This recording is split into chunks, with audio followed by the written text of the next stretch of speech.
Hello, good morning! Meron akong magandang balita sa inyong lahat. May na-discover ako.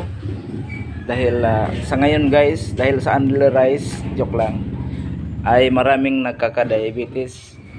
Yung malakas kumain ng mga pasta, mga bread, yung ano-ano pa dyan, na malakas sa carbohydrates at nagiging sugar at unti-unting nagkaka-diabetes ang mga tao guys. So ang ginawa ko guys, pinalitan ko na ang aking coffee with milk nito.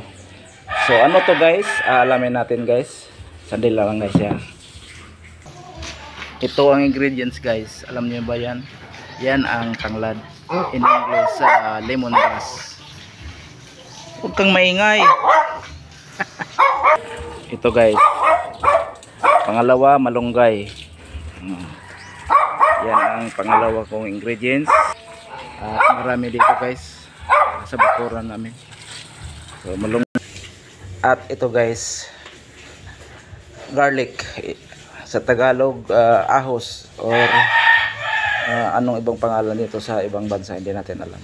Basta common name is garlic, ahos.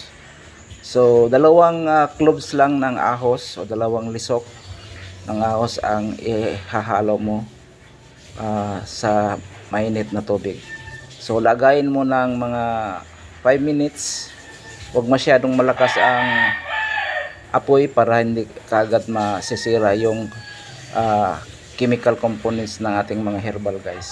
So number 1, ang ihalo mo ahos, malunggay at saka lemongrass.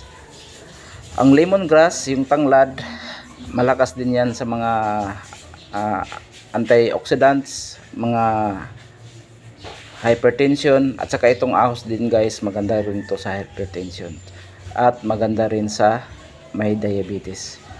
So alam natin ang pangatlong ingredients, ang malunggay, maganda rin yan sa katawan ng tao guys. Maraming vitamins and minerals sa malunggay. Subok na natin yan at aprobado yan ng mga doktor na mabisa sa ating pangkalusugan. So ito na guys ang ipinalit ko sa aking coffee with milk. Kasi lagi akong nagko-coffee with milk, tumaas ang sugar ko guys. Kaya ito ang ipinalit ko. So nasubukan ko guys, maganda ang lasa niya guys. I-try nyo lang mag